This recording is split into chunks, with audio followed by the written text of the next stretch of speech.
नमस्कार, आदाब।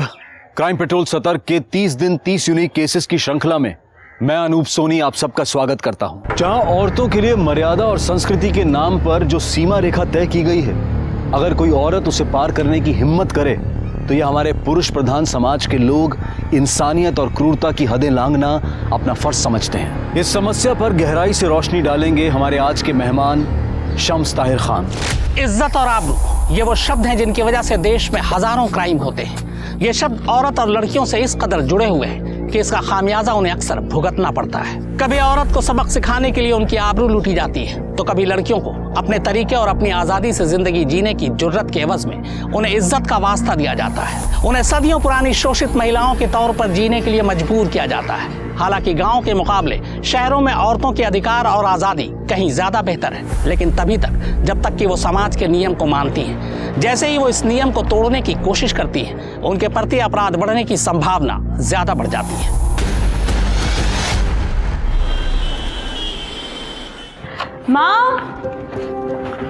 माँ, मेरा टिफिन रेडी है? हाँ बेटा रेडी है, पहले नाश्ता तो कर लो। नहीं माँ, मैं ऑफिस के लिए बहुत लेट हो रही हूँ। आप बस मेरा टिफिन दे दो, मैं निकलती हूँ। अच्छा अभी लाई। बेटा थोड़ा सा तो खा लेती। नहीं माँ, बहुत लेट हो चुकी हूँ। 2 टिफिन? 1 रोटी तो खाई नहीं जाती जया तुमसे, फिर ये 2 टिफिन किसके लिए? भाभी, वो क्या है ना कि हम लोग ऑफिस में साथ में लंच करते हैं, तो कहीं कम पड़ जाए इसीलिए। तुम्हें तो फ्री में खिलाते ही हैं, अब तुम्हारे स्टाफ को भी फ्री में खिलाएं। बहू जरा संभाल के बात करो। माँ सही तो कह रही है, वो सरकारी नौकरी है, इतना अच्छा कमाती है, ये नहीं कि घर में मदद करे। क्या मैं और पापा मिलके पूरे घर का बोझ उठाएं सिर्फ? मनोज, तुम अच्छी तरह से जानते हो कि इस घर में लड़कियों की कमाई नहीं ली जाती है। रोज रोज नाटक क्यों होता है इस घर में? ठीक है पापा, नहीं करेंगे तमाशा, लेकिन इसको समझा लीजिए, एक घर है, धर्मशाला नहीं है कि। बस बस, अब बस भी करो।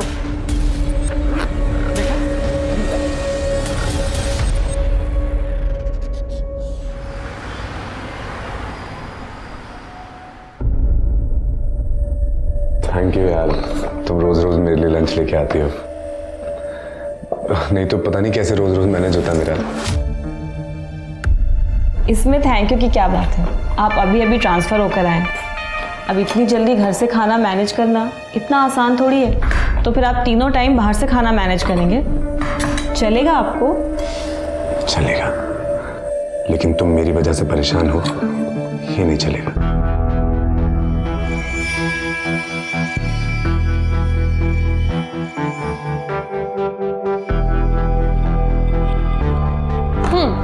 मैनेजर साहब तो अभी भी मदहोश लग रहे हैं। सही होश उड़ाए तेरे परफ्यूम ने। देख ले, कहीं सहारे वाले की जरूरत तो नहीं उन्हें। चुप करना, वैसे ही पूरा ऑफिस मेरे पीछे पड़ा हुआ है, ऊपर से तू भी बकवास करी जा रही है।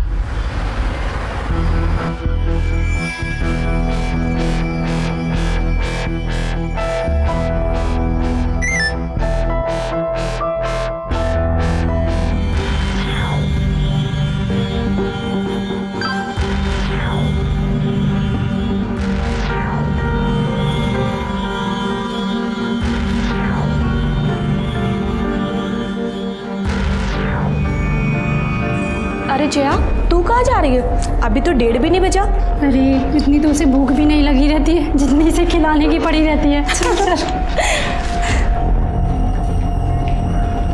जया, ये तो होना ही था। अब ऑफिस में बॉस के साथ रोमांस चलेगा तो ऐसी बातें तो सुननी पड़ेंगी।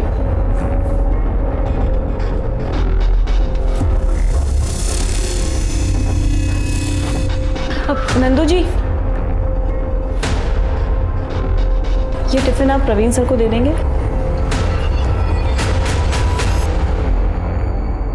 अंकल जी, बहुत अच्छी कढ़ाई की है आपने, ऑफिस की सारी लड़कियां तारीफ कर रही थी। ये लीजिए, इसे भी कल शाम तक ऐसे ही करके दे दीजिएगा। ठीक है बेटा।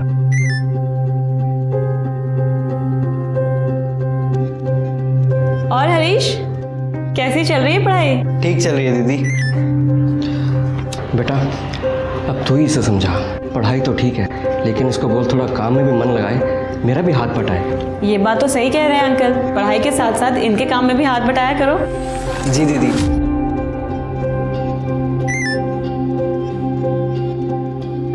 अच्छा अंकल, अब मैं चलती हूँ, इसे कल शाम तक दे दीजिएगा।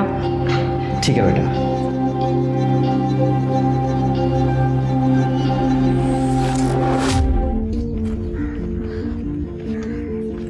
आप यहाँ क्या कर रहे हैं? टिफिन देने आओ तुम्हारा। आपने अभी तक खाना नहीं खाया? तुमने खाया? क्यों? मैं नहीं चाहती हूँ कि मेरी और आपकी कोई बदनामी हो। अरे हमारी कोई बदनामी नहीं कर सकता है, पता है क्यों? क्योंकि मैं तुमसे सचमुच प्यार करता हूँ। प्रवीण, मैं भी आपसे बहुत प्यार करती हूँ।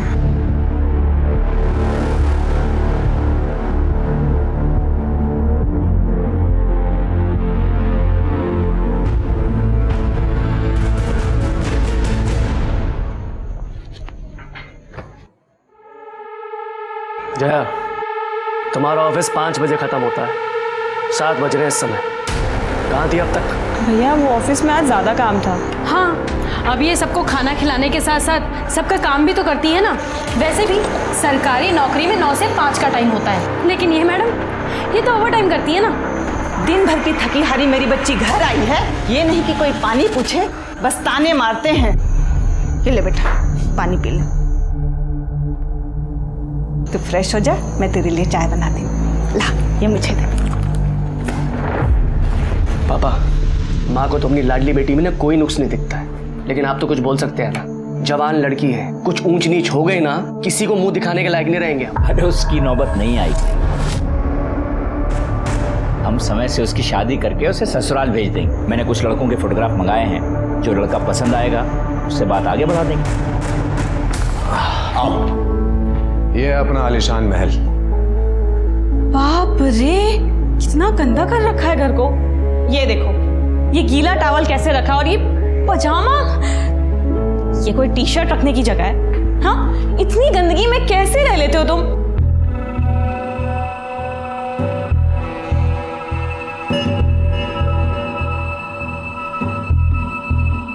देखो, शादी से पहले ये सब नहीं। हम दोनों एक दूसरे से प्यार करते हैं, और प्यार दुनिया की सबसे प्यार चीज होती है। और जल्दी हमारी शादी तो हो ही जाएगी, उसके बाद तो ये सब होना ही है ना। क्या तुम्हें मुझ पर यकीन नहीं है?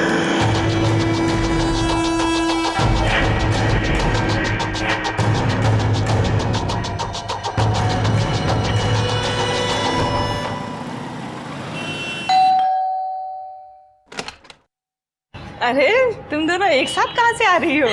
ये तो मुझे यहाँ गेट पर ही मिली। ले पानी पी और बैठ। अरे जया, आ गई तुम?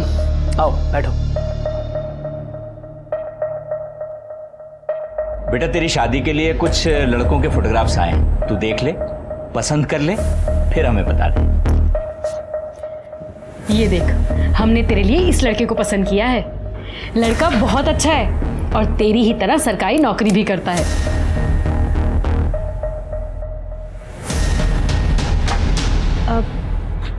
पापा, वो मैं आपको बताने ही वाली थी। हाँ बोल ना। मैंने अपने लिए एक लड़का पसंद कर लिया है। कौन है? क्या करता है? बताऊंगी, और आप लोगों से मिलवाऊंगी भी, और आप लोगों को भी वो बहुत पसंद आएगा।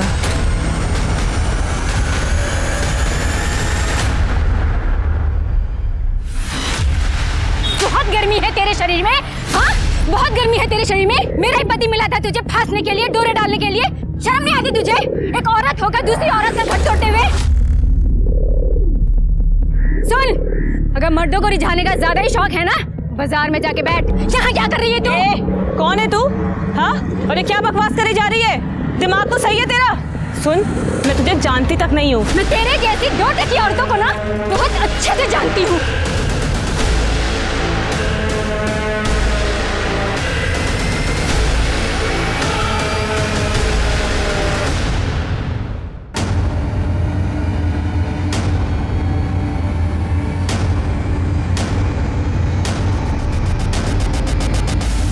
ऐसा कुछ भी नहीं है जैसा आप लोग सोच रहे तू हैं। बता दे कैसा है? क्यों ये औरत तेरे साथ हाथापाई कर रही है और किस बात का इल्जाम लगा रही है तुझ पे? मैं इस औरत को जानती तक नहीं हूँ। इसे जरूर कोई गलतफहमी हुई है। ये क्यों ऐसा कर रही है मुझे नहीं पता। झूठ मत बोल, सब पता है तुझे। हर जगह हमारी नाक कटवा चुकी है। तू हो रही है हमारी। भाभी, मम्मी की कसम मैं झूठ नहीं बोल रही हूँ। मैं जानती तक नहीं हूँ इस औरत को। भाभी आपको पता है ना दीदी झूठ नहीं बोलती। ऐसा कुछ होता तो पहले ही बता देती। वायरल वीडियो ये किसी खतरनाक हथियार से कम नहीं है। आखिर इस वायरल वीडियो का सच क्या है? ये औरत कौन है जो जया को गालियां दे रही है, उस पर हमले कर रही है? कहीं इस औरत ने जया को कोई और लड़की तो नहीं समझ लिया और उसके साथ गाली गलौज करने लगी, या फिर जया की जिंदगी के साथ उसका कोई रिश्ता है? मुझे तो समझ में नहीं आ रहा कि मैं किस पे यकीन करूं और किस पे नहीं। अरे जया, ये वीडियो वायरल हो चुका है और तुम कह रही हो कि तुम उस औरत को जानती नहीं हो। ऐसा कैसे हो सकता है? ये क्या कर रहे हो तुम? बैग क्यों पैक कर रहे हो? कहाँ जा रहे हो? जयपुर जा रहा हूँ माँ से मिलने, मंडे को आऊंगा। इस वक्त जब मुझे तुम्हारी सबसे ज्यादा जरूरत है तुम मुझे ऐसे छोड़ के जा रहे हो। देखो, मैं तुमसे ये कह रही हूँ कि एक बार पापा से चल के मिल लो। उन्होंने मुझे संडे को लास्ट चांस दिया है। अगर तुम उनसे नहीं मिले तो वो मेरी शादी किसी और से करवा देंगे। अच्छा है, अपने पिताजी की पसंद के लड़के से शादी कर लो, क्योंकि अगर ये हाथ से निकल गया ना, कोई लड़का तुमसे दोस्ती तक नहीं करेगा। अच्छा, अब जाओ यहाँ से, चलो मुझे बहुत काम है। अरे जाओ यार, मूड मत खराब करो मेरे, जाओ एक बार जाओ।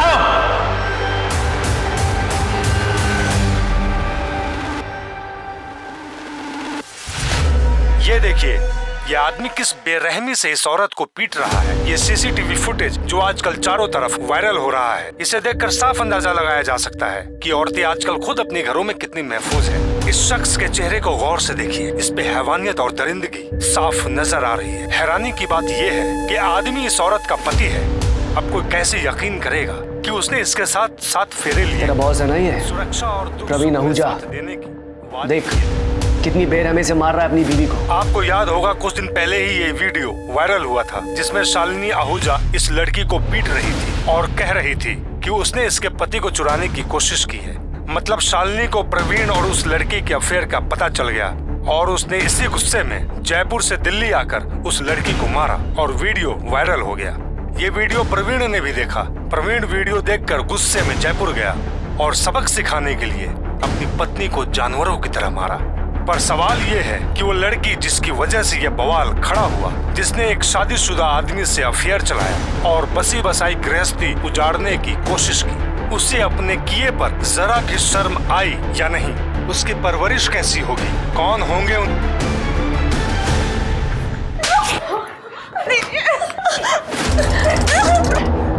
देख लिया, कितनी बार मैंने आपको समझाया था चीजों को संभाल लो, उस पर लगाम लगाओ, पर नहीं, हमारी लाडली बेटी है, अब भुगतो इसको। बड़ी तड़ी में रहती थी कि पूरी दुनिया में बस एक यही औरत हो जो नौकरी कर रही है। अब मैं अपने मायके में क्या मुंह दिखाऊंगी?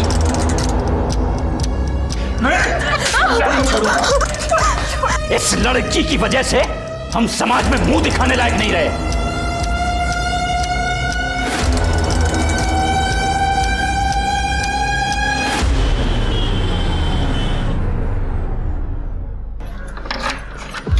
आओ जया, आओ। अरे आओ ना।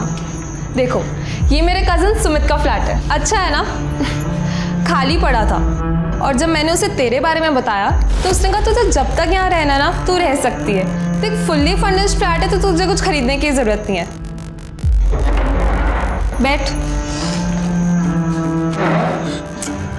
देख, तू इतना मत सोच, अब जो होना था वो हो गया। और जय, मेरी बात याद रख कि सारे लोग प्रवीण जैसे नहीं होते। तू भी भूल जा उस कमीने को और लाइफ में मूव ऑन कर, एंजॉय कर।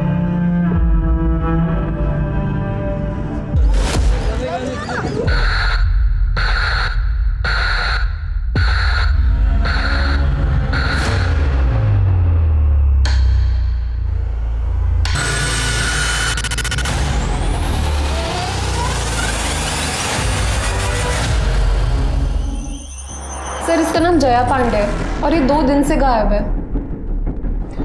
ये वही लड़की है ना जिसका वीडियो वायरल हुआ था? यस सर, और इस वीडियो की वजह से इस बेचारी को बहुत कुछ झेलना पड़ा। सर, जहाँ जाती थी लोग इसका मजाक उड़ाते थे, ताने देते थे। और सर, सबसे बुरी बात ये कि इसके घर वालों ने इसको अपने घर से बाहर निकाल दिया। बड़ी मुश्किल से मैंने अपने कजन के खाली फ्लैट में इसको शिफ्ट करवाया था और इसे समझाया भी था कि दूर रहे इस कमीने प्रवीण से, पर इसने मेरी बात नहीं सुनी सर और जयपुर चली गई उससे मिलने। तू इस वक्त क्या करने आई है यहाँ? मेरी गृहस्थी में कलेश डाल के तुझे चैन नहीं मिला जो अब यहाँ तक पहुँच गई? देखो, मेरी तुमसे कोई पर्सनल दुश्मनी नहीं है। मैं तुमसे बस एक रिक्वेस्ट कर रही हूँ, मुझे एक बार प्रवीण से मिलने दो। हे भगवान, ये तो बहुत ही बेशर्म औरत है। तेरी औकात दिखाती हूँ मैं अभी। तू आई कैसे यहाँ? क्या हो रहा है यहाँ? चल अंदर। तुझे छोड़ूंगी नहीं मैं। समझता क्या है तू? यहाँ तक आ गई? तेरी हिम्मत कैसे हुई यहाँ आने की? चल अंदर। और अब आवाज नहीं आनी चाहिए तेरी। आवाज? मैं चिल्लाऊंगी। छोड़ूंगी नहीं उस कमीनी को। क्या चाहिए? क्या लेने आई है यहाँ? सस्पेंड करवा दिया ना मुझे, अब क्या चाहिए?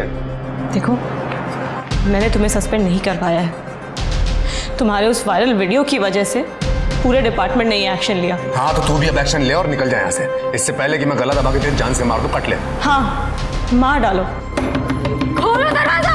मार डालो मुझे भी और तुम्हारे बच्चे को भी। क्या बकवास कर रही है? बकवास नहीं कर रही हूँ मैं प्रेग्नेंट हूँ। किसका पाप मेरे गले डाल रही है? तेरे जैसे कोई भरोसा थोड़ी है। मेरे जैसे का क्या मतलब है तुम्हारा? टाइम पास, और क्या?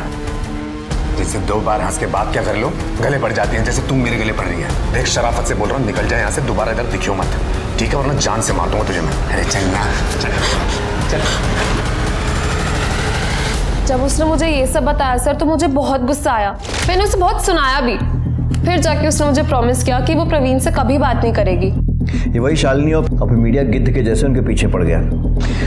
अब फिर ब्रेकिंग न्यूज़ बन जाएंगे और मीडिया हर जगह इस खबर को उछालेगा। सर मुझे उससे कोई मतलब नहीं है। मैं बस आपसे ये रिक्वेस्ट कर रही हूँ कि आप प्लीज़ जया को ढूंढ दो। जया को आखिरी बार कब देखा था आपने? सर मिले हुए तो मुझे बहुत टाइम हो गया, पर मेरी लास्ट बात 28 तारीख को हुई थी। 29 तारीख को हम लंच पर जाने का सोच रहे थे, पर जब मैंने उसे फ़ोन किया तो उसने मेरा फ़ोन ही नहीं उठाया। सर फिर 30 तारीख को भी जब मेरी उससे पूरे दिन बात नहीं हुई तो 1 तारीख को मैं उसके घर गई। सर मेरे पास उसके घर की एक एक्स्ट्रा चाबी है। जया? सर जब मैंने दरवाज़ा खोला तो जया वहाँ पे नहीं थी। जया? पर उसका फ़ोन, लैपटॉप, पर्स सब वहीं पर था सर। मुझे लगा कहीं पास में गई होगी तो ले जाना भूल गई होगी। सर मैंने वहाँ पे बहुत इंतज़ार किया पर जया वापस आई ही नहीं।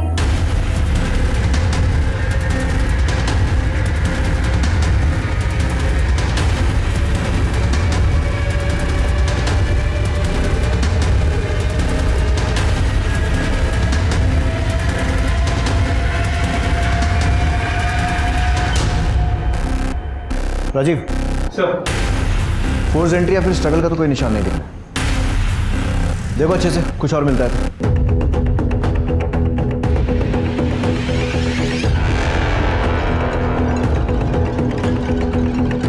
ये सीसीटीवी पहले से यही था? नहीं सर, ये जया ने शिफ्ट होने के कुछ दिन बाद ही लगवाया था अपनी सेफ्टी के लिए। ऑलरेडी उसके साथ इतना कुछ हो चुका था, फिर यहाँ वो अकेले रह रही थी, मुझे भी लगा होना चाहिए। सर इस खिड़की के बाहर से कुछ अजीब सी बदबू आ रही है। सर एक्चुअली पीछे वो खाली प्लॉट है जहाँ पे लोग अपना कचरा वगैरह डालते हैं, इसलिए बहुत बदबू आ रही है। जल्दी सब लोग।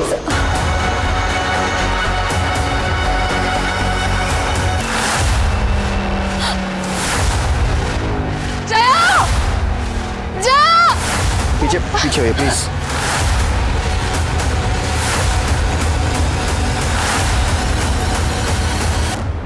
सर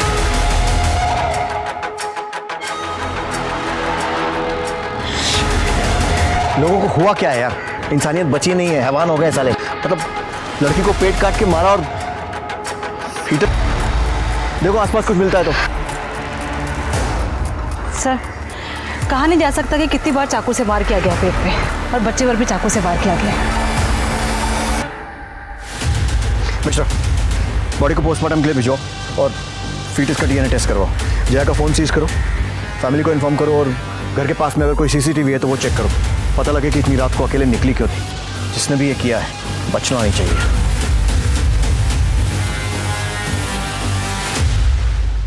किसी गर्भवती महिला के कत्ल से बड़ा पाप दुनिया में शायद ही कोई दूसरा हो। फिर यहाँ तो औरत जिसकी पहचान जया पांडे के तौर पर हुई है, कहीं बिन ब्याही मां बनने की सजा तो उसे नहीं मिली, या फिर बिना शादी के मां बनने की जो समाज का नियम और कानून उसने तोड़ा है, ये उसका नतीजा तो नहीं।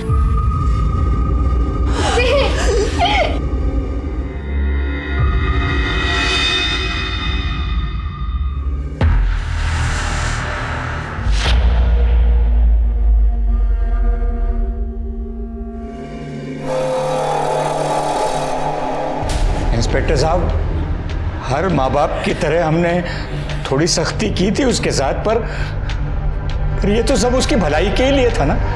कितनी बार समझाया था उसे, पर नहीं मानी। घूम रही थी उस कमीने शादीशुदा इंसान के पीछे। उस कमीने ने इसकी जिंदगी बर्बाद तो कर ही दी थी, अब जान भी चली गई। आपका कहने का मतलब है कि जया की मौत में प्रवीण आहूजा का हाथ है? सिर्फ हाथ नहीं है सर, उसी ने मारा है इसे। रोज घर वालों से लड़के उसके लिए टिफिन लेके जाती थी, खाना खिलाती थी उसे। देखिए अब क्या कर दिया। सांप को दूध पिलाया, सांप ने ही डस लिया। आप लोगों को पता था कि जया प्रेग्नेंट है?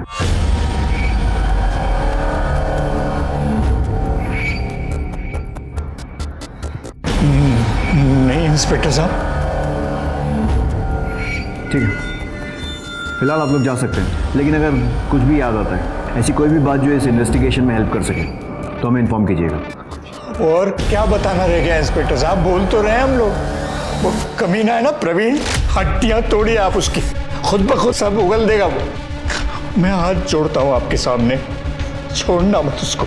जब तक मेरी बेटी जिंदा थी तो बदनाम कर दिया उसे, और उससे मन नहीं भरा तो मार दिया मेरी बच्ची को। मैंने तो पहले ही कहा था इस पे भी नजर रखो। जो कसर उसने छोड़ दी है ना, कहीं ये वो पूरी ना कर दे। देखा नहीं था जब पुलिस वालों के सामने रो रही थी तो वो लोग हमें कैसे देख रहे थे? वो तो नाक कटवा के गई है, ये तो पूरे परिवार को जेल भिजवा के मानेगी।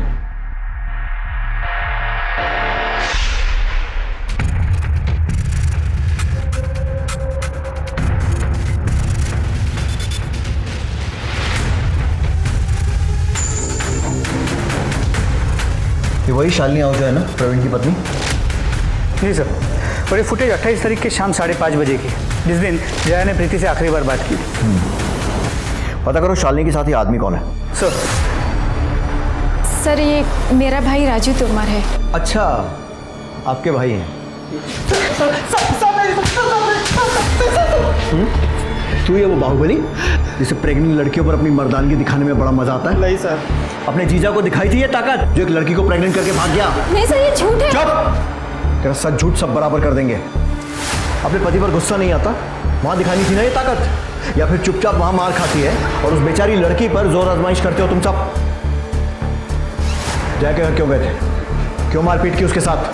सर क्योंकि इतना सब कुछ होने के बाद भी वो प्रवीण को कांटेक्ट कर रही थी, जबकि प्रवीण उससे बात तक नहीं करना चाहते थे। इसलिए हमसे समझाने गए थे सर उसे। फैसला तुझे क्यों आई? हाँ? समझ में नहीं आता तुझे? हाँ? छोड़ो, समझ में नहीं आता। इसे समझाना कहते हैं, ठीक है? दामिनी सर, इन्हें इनकी भाषा में कुछ समझाओ। सर नहीं। बस आया समझ में? और अब तेरी समझने की बारी। बहुत मजा आता है ना तुझे लड़कियों के कपड़े फाड़ने में, विकास? जैसे इसने जया के कपड़े फाड़े थे ना, एक एक कपड़ा फाड़ा इसने। नहीं सर गलती हो गई सर गलती हो गई सर। सर बहन का सोच के गुस्सा आ गया था सर। तो इसके साथ वापस आ गया था ना, फिर दोबारा कब गया था जया के घर मारने के लिए? उसे बाहर कैसे बुलाया उसे? सर मैं सिर्फ एक ही बार गया था दीदी के साथ। सर मैंने उसे नहीं मारा सर, सिर्फ मैं एक बार समझाने गया था सर। फिर से समझाने? सर धमकी देने गया था सर, बस उसे ये कहने गया था कि जीजा जी से दूर रहे सर। पर सर मैंने उसे नहीं मारा सर, सच में। पढ़ा रहने दो उसको, यहीं मॉलेस्टेशन का केस बनाओ। मॉलेस्टेशन? सर आप ऐसा नहीं कर सकते सर। दामिनी समझाओ इसे कैसे कर सकते। Sir please sir. हाँ राजीव, कुछ और मिला? जी सर, ये देखिए सर, 28 तारीख जिस दिन शालिनी और उसका भाई जया के घर गए थे, उसी रात 11 बजे की ये फुटेज। सर यहाँ पे प्रवीण जया के साथ मारपीट करते हुए दिखाई दे रहा है।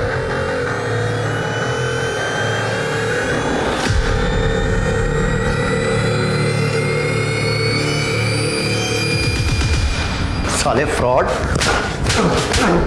सस्पेंड होकर चैन नहीं पड़ा जो मर्डर करके जेल जाने की तैयारी कर रहा है। पहले उस लड़की को फंसाया, फिर उसको प्रेग्नेंट किया और फिर उसका मर्डर कर दिया, और उसको तो मारा ही, उसका पेट चीरकर उस बच्चे को भी मार दिया। अरे सर जैसा आप बोल रहे हैं मैंने वैसा कुछ नहीं किया है। क्यों गया था उसके घर? क्योंकि उसने मेरा जीना हराम कर दिया था ये बोल बोल के कि वो प्रेग्नेंट है और उसके पेट में जो बच्चा है वो मेरा है, जबकि ऐसा पॉसिबल ही नहीं है सर। हमने जब भी सेक्स किया हमने प्रोटेक्शन यूज किया है। पता नहीं किसका पाप मेरे गले बांध रही थी और तूने उसके पेट पर लात मार के उस पाप को मिटा दिया। अरे सर मैंने अपना पाँव जरूर उठाया था लेकिन लात उसके पेट पर नहीं, मैंने जमीन पर पटकी थी। मैं सच बोल रहा हूँ, आप मेरा यकीन क्यों नहीं कर रहे हैं? मैंने कुछ नहीं किया।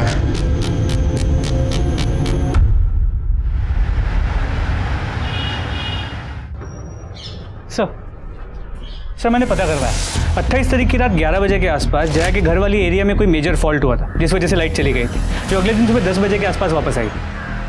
मतलब सीसीटीवी लाइट जाने के कारण बंद हुआ था। मलिक, हमारे पास और कोई तरीका नहीं अब ये पता करने का कि प्रवीण के जया के पेट में लात मारने के बाद क्या हुआ, क्योंकि उसके हिसाब से तो वो अपने घर चला गया था और सुबह तक वहीं था। लाइट आने के बाद के सीसीटीवी में कुछ मिला? नहीं सर, 29 तारीख को सुबह लाइट आने के बाद से जया के घर पे कोई नहीं आया था, घर खाली था। 1 अक्टूबर की सुबह 11 बजे के आसपास प्रीति वहाँ आई थी, शायद जया को ढूंढते हुए, और उसके बाद कुछ देर बाद वहाँ से वो चली गई। मतलब जया 28 तारीख की रात को और 29 तारीख की सुबह 11 बजे के बीच में ही अपने घर से निकली थी।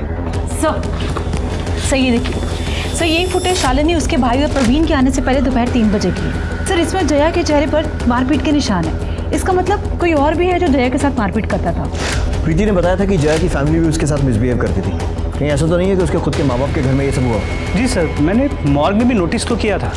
जया की माँ ने जया का चेहरा देखने के बाद इमीडिएटली मनोज का चेहरा देखा था, एज इफ मनोज ने उसे मारा। हेलो सर, मैं मानसी पांडे बोल रही हूँ, जया पांडे की छोटी बहन। सर मुझे आपको कुछ बताना है। सर मैं पुलिस स्टेशन नहीं आ सकती। सर हम कहीं बाहर मिल सकते हैं क्या? ठीक है। सर प्रवीण ने दीदी को सिर्फ यही झूठ नहीं बोला था कि वो शादीशुदा नहीं है, बल्कि दीदी को शादी का झूठा प्रॉमिस भी किया था, और वो आदमी झूठे वादे करके उन्हें बदनाम करके भाग गया। और तुम्हारी फैमिली ने क्या किया? जया को सपोर्ट किया? सपोर्ट? बाहर वालों से भी ज़्यादा जीना हराम कर दिया था उन लोगों ने। पापा हमारी फीलिंग्स कभी नहीं समझते थे, और मनोज भैया वो तो हमेशा दीदी से किल से रहते थे, क्योंकि भैया को बर्दाश्त ही नहीं था कि दीदी की सैलरी उनसे ज़्यादा है और वो घर खर्च के लिए पैसे भी नहीं देती। इसकी वजह भी पापा ही हैं, क्योंकि वो लड़कियों की कमाई खाना ही नहीं चाहते थे। और तुम्हारी माँ और भाभी? हाँ बेचारी की चलती का है, और भाभी वो तो हमेशा ही आग में घी डालने का काम करती हैं। जब दीदी का वीडियो वायरल हुआ था, पापा भैया भाभी इन लोगों ने दीदी का जीना हराम कर दिया था। तरस खाम पे और नहीं झेल सकते तुझे, निकल मेरे घर से। पापा मैं कहाँ जाऊंगी? तू तो कहीं भी जा सकती है ना, तेरे जैसी चंट लड़कियों के लिए दुनिया में कोई कमी है क्या?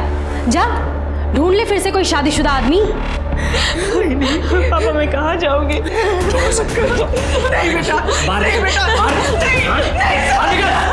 और आगे से शक्ल मत दिखाना अपनी। तीनों ने मिलकर जबरदस्ती दीदी को घर से बाहर निकाल दिया। उन्हें रोक नहीं पाई, और फिर जब कुछ दिन पहले दीदी माँ से मिलने घर आई तो पानी देना।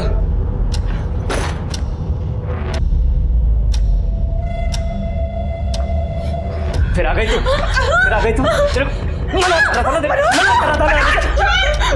दूर खड़ी रहो। तुम्हारे लाड प्यार की वजह से इसकी हालत हुई है ये। इधर आज तेरा मैं वो शक करूंगा ना, इस घर में कदम रखने से पहले डरेगी तू।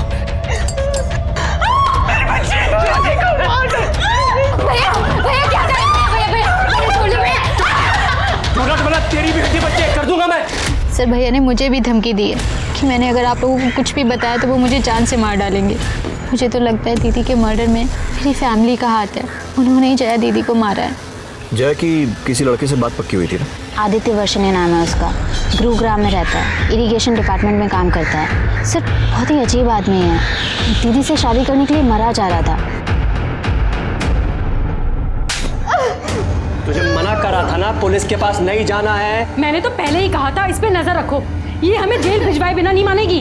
बोल, अब जाएगी पुलिस के पास? जाएगी? अब जाएगी?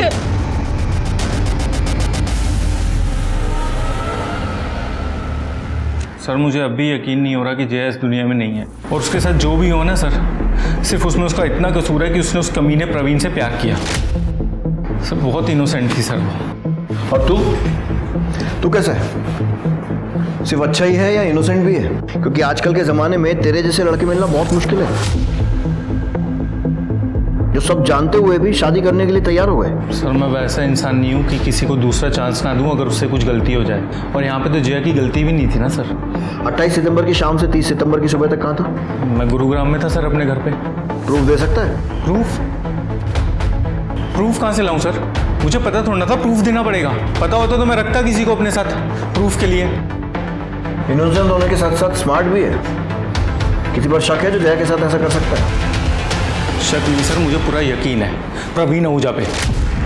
उसने उसको यूज़ किया और फिर पीछा छुड़ाने के लिए उसका मर्डर कर दिया। तू भी तो हो सकता है। प्रवीण से पीछा छुड़ाना पड़ रहा था क्योंकि जया उसके प्यार में पागल थी और तू भी जया के प्यार में पागल था, और तेरे से ये बात बर्दाश्त नहीं हुई कि जया तुझे छोड़कर प्रवीण के पास जा रही थी, तो तूने उसे मार दिया, है ना?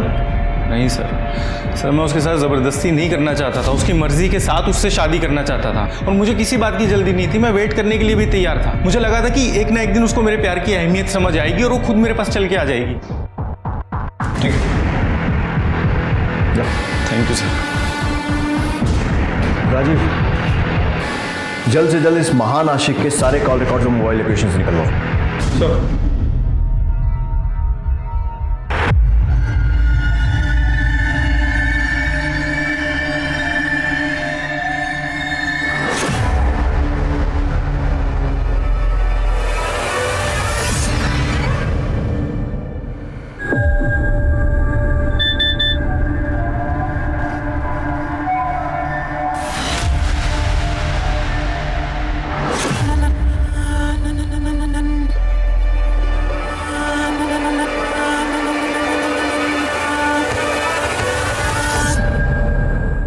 सर, ये देखिए न्यूज में क्या आ रहा है। प्लीज मेरी मदद कीजिए, मेरे बहन के कातिलों को ढूंढने में। पुलिस इस मामले में छानबीन कर रही है। उनका क्या कहना है, क्या प्रोग्रेस है इस केस में?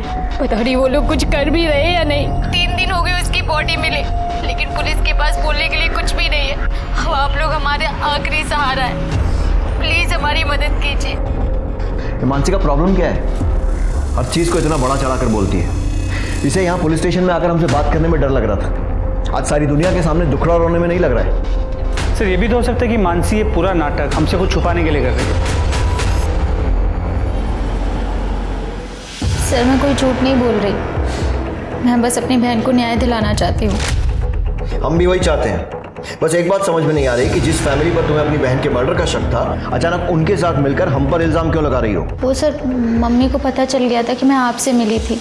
बेटा, मैं जानती हूँ कि तेरे पापा और मनोज ने जया के साथ सही नहीं किया है, लेकिन ये भी तो गलत है कि तू उन्हें ही उसका कातिल समझ रही है। मैं तो बस दीदी को इंसाफ दिलवाना चाहती हूँ, बस। वो तो हम सब भी चाहते हैं बेटा, तू बोल तो सही, हमें क्या करना है? हम खड़े हैं ना तेरे पीछे।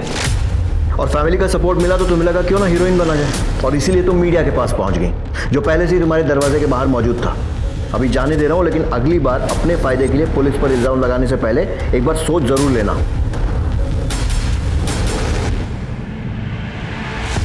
सर, पोस्टमार्टम रिपोर्ट के मुताबिक जया की मौत 29 तारीख के सुबह 5 और 7 बजे के बीच चाकू के वार की वजह से हुई। फीटस का डीएनए प्रवीण के डीएनए के साथ मैच करने के लिए भेज दिया। सर, 28 तारीख की रात आदित्य की मोबाइल की लोकेशन जया के घर के पास की दिख रही है। राजीव, उठाओ इस आशिक को, इसका इनोसेंस निकालने का टाइम आ गया है। सर, जया से मेरी एंगेजमेंट टूट चुकी थी सर। वो किसी भी तरह से प्रवीण से शादी करना चाहती थी। वो अपने बायोलॉजिकल फादर के साथ अपने बच्चे को बड़ा होते देखना चाहती थी सर। और फिर भी तो उसके पीछे पड़ा हुआ था। बड़ा महान प्यार था तेरा। सर, मैं उससे सच्चा प्यार करता था सर। मुझे पता चला जब उसने मेरा फ़ोन उठाना बंद कर दिया, उसने मुझसे मिलना बंद कर दिया, तब मैं खुद उसके घर गया, उसको समझाने के लिए, उससे बात करने के लिए। कितने बजे गया था सर? वो कितने बजे गया था? 11 साढ़े 11 बजे के आसपास गया था सर। जब गया था तो वो सोने जा रही थी तभी, और फिर लाइट चली गई तो उसका मूड बहुत ख़राब हो गया था सर। वो मुझसे बात करने के लिए तैयार नहीं थी। उसके चेहरे पे, उसके बदन पे, हर जगह पे चोट के निशान थे सर। मैंने उसे रिक्वेस्ट किया कि वो मेरे साथ रेस्टोरेंट चले डिनर के लिए। अब तेरे ताऊ ने इतनी रात को रेस्टोरेंट खोल के रखा था तेरे लिए? सर, रेस्टोरेंट नहीं है सर, वो स्नैक्स कॉर्नर की दुकान है सर। उसके घर के पास खुला रहता है वो दुकान। तुम मेरा फ़ोन क्यों नहीं उठा रही थी? आदित्य, तुम्हें ये बात समझ में नहीं आती है क्या? मैं तुमसे नहीं, मैं प्रवीण से प्यार करती हूँ। उसने तुम्हारा ये हाल किया, उसके बाद भी तुम ये बात मुझे कह रही है? हाँ, क्योंकि वो मेरे होने वाले बच्चे का बाप है। और तुमको नहीं लगता कि मैं ज़्यादा अच्छा ऑप्शन हूँ तुम्हारे इस होने वाले बच्चे के लिए? क्योंकि मैं एटलीस्ट इंसान को इंसान तो समझता हूँ। तो तुम्हारे बच्चे को तुम अपना बच्चा समझ के उससे प्यार करूँगा। मैं सच कह रहा हूँ, मैं तुमसे बहुत प्यार करता हूँ। मैं सच में, मैं कुछ भी करूँगा तुम्हारे लिए। प्लीज़ सोच क्या रही हो? मेरी बात सुन तो लो, मान लो मेरी बात। क्या जवाब दिया उसने? जवाब तो कुछ नहीं दिया सर, पर मैं खुश था सर। एटलीस्ट उसने मुझे मना नहीं किया था सर। उसके बाद मैंने उसको घर छोड़ा और मैं अपने घर चला गया। तो उसको ऐसी हालत में अकेला छोड़कर घर चला गया? तो मैं जाना नहीं चाहता था, उसने ही मुझे बोला। सर, ये देखिए इसके फ़ोन में क्या मिला है।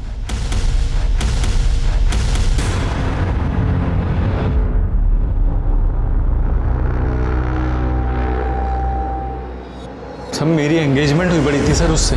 मैं शादी करना चाहता था, प्यार करना चाहता था ना उससे सर। सर मुझे नहीं लगता कि इसमें कुछ बुरी बात थी सर।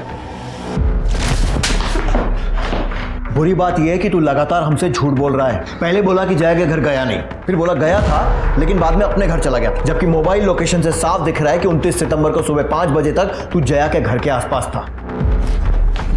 तू खुद बताएगा या मैं उगलवाऊं? सर मैं बताता हूँ सर। सर उस दिन जब मैं निकला घर के लिए तो मैंने देखा कि मेरी 2 व्हीलर का टायर पंचर हो गया और इतनी रात में कोई दुकान भी खुली नहीं मिली, तो मैं जया को बिना बताए उसके घर के बाहर ही सो गया। तो सुबह 5 बजे उठ के मैंने सबसे पहले पंचर वाले को ही ढूंढा सर, और पंचर बनवाने के बाद मैं गुरुग्राम पहुंच गया 8:30-9 बजे तक सर। फिर झूठ बोल रहा है ना? सर नहीं, कोई पंचर नहीं हुआ था तेरी गाड़ी का। तू जया के साथ उसके घर की तरफ गया, वहां पर तूने पंचर होने का बहाना किया और फिर जया के साथ रुक गया और फिर उसके साथ जबरदस्ती की और वो सब करने की कोशिश की जैसा तू दिन रात फील करता था।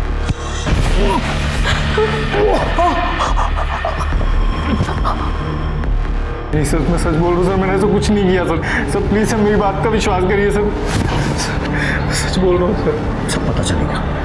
मलिक रगड़ो ऐसे। सर लेकिन मैंने कुछ नहीं किया सर। नहीं सर कुछ देर पहले मानसी पुलिस स्टेशन आई थी। उसका कहना है कि उसे कोई धमकियां दे रहा है और उसका पीछा करता है। जिस नंबर से धमकियों भरे मैसेजेस आ रहे थे हमने उसकी छानबीन शुरू कर दी है। उसको कौन धमकियां देगा? सर जया के बैंक डिटेल्स। सर पिछले कुछ दिनों में उसने अपने सैलरी अकाउंट से अच्छी खासी रकम विड्रॉ की है। लेकिन मानसी ने कहा था कि जया घर खर्च में पैसे नहीं देती क्योंकि उसके पिता बेटी की कमाई नहीं खाते। तो फिर क्या किया इतने पैसों का? कहाँ खर्च किए होंगे? मलिक जया के घर के पास के डम डेटा का क्या हुआ? सर इस टावर पे से हजारों लाइंस कनेक्टेड है, थोड़ा वक्त लगेगा। ठीक सर मानसी को जिन अलग अलग नंबरों से धमकी के फोन आ रहे थे वो सब चोरी के, लेकिन सर उसमें से एक नंबर पीछे हो गए।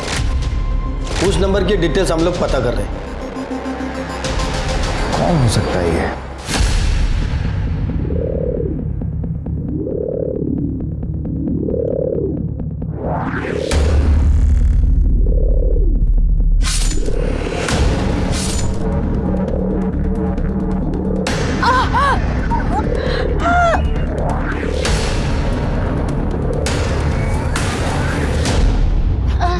इस लड़की को चाकू मार दिया। एम्बुलेंस को फोन करो, एम्बुलेंस को। तूने मानसी को मारने की कोशिश की और पूरे मार्केट ने देखा इसे हमला करते हुए और आप लोग इसे बचाने की कोशिश कर रहे हैं। मैंने ही इसे मानसी के साथ भेजा था उसका ध्यान रखने के लिए, क्योंकि उसे जान से मारने की धमकी मिल रही थी। आपकी झूठी इज्जत और अपनी सनक में इसने आपकी एक बेटी के साथ इतना बुरा सलूक किया, दूसरी को चाकू मारा, लेकिन फिर भी आपको इसी की पड़ी हुई है। बेटियों के लिए हमदर्दी नहीं है आपके दिल में? सर मानसी को मैंने नहीं मारा है। मैं पास की दुकान पे खड़ा था जब मानसी सब्जी खरीद रही थी। मानसी मैंने देखा एक बंदा आया, उसको गलतफहमी हुई कि मैंने मारा है उसे। मलिक 70s की फिल्मों का प्लॉट नहीं लग रहा है। हर दूसरी फिल्म में बेचारा हीरो ऐसे ही फंसता था ना। अब समझ में आ रहा है तेरी सोच इतनी घटिया क्यों है। मानसी के अटेम्प्ट टू मर्डर में इसको अरेस्ट करो और लेकर जाओ। सर मैंने नहीं मारा उसे। सर मेरी बात। इस केस में एक के बाद एक नए और ड्रामेटिक खुलासे हो रहे थे। मानसी की जान बच गई थी, वो हॉस्पिटल में थी, और इधर पुलिस ने उस पीसीओ की लोकेशन पता कर ली थी जहां से मानसी को धमकी भरा फोन आया था। ये पीसीओ मनोज के ऑफिस के ठीक सामने था। तो क्या मनोज खुद ही अपनी बहन को धमकी दे रहा था?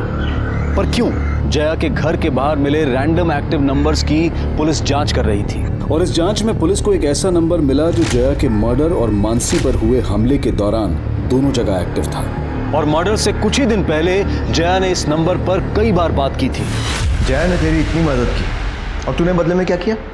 उसे मार दिया। क्यों?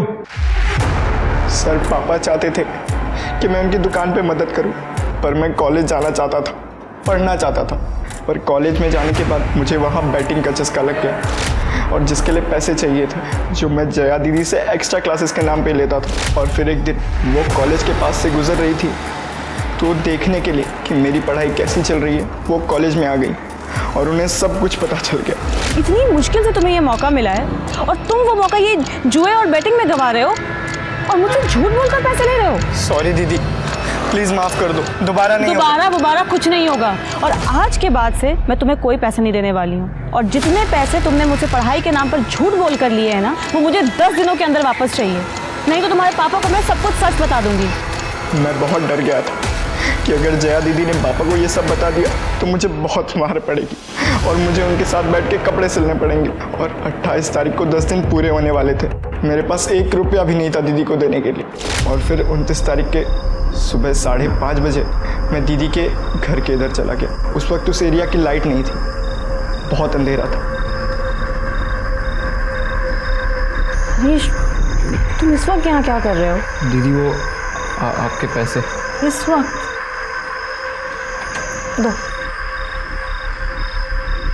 शिट, मैं पर्स तो अपनी गाड़ी की डिक्की में ही भूल गया।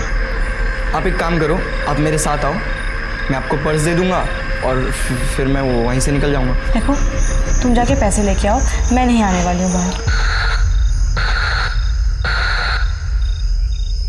उनके बच्चे को भी मार दूं तो सारा इल्ज़ाम प्रवीण के ऊपर चला जाएगा। फिर मैंने उनका पेट चीर कर उनका बच्चा निकाल। मानसी को क्यों धमका रहा था? उस पर हमला क्यों किया? आपको कंफ्यूज करने के लिए और मनोज भैया को फंसाने के लिए। और उसके बाद मुझे फ़ोन चुराने का आइडिया मिला। मैं फ़ोन चुराता, धमकी देता और फ़ोन तोड़ देता। मुझे पता था कि मनोज भैया भी आपके शक के लिस्ट में है, इसलिए जब वो मानसी के साथ मार्केट में थे, इसलिए मैंने जानबूझकर उस पर अटैक किया और उन्हें। बेटा, तेरा बाप कितने झापड़ मारता तेरे को अगर उसको पता चल जाता? 10, 12, 15? उससे बचने के लिए तूने 2 जानें ले ली। एक उसकी जो चाहती थी कि तू पढ़ लिख कर कुछ अच्छा करे, और दूसरी जान जो पूरी तरीके से बन भी नहीं पाई थी। मालूम है, जो खतरनाक क्रिमिनल होते हैं ना, वो भी इतनी दरिंदगी नहीं दिखाते हैं जो तूने किया है। इस केस को देखकर मुझे बशीर बदर साहब का एक शेर याद आता है, कोई हाथ भी ना मिलाएगा जो गले मिलोगे तपाक से।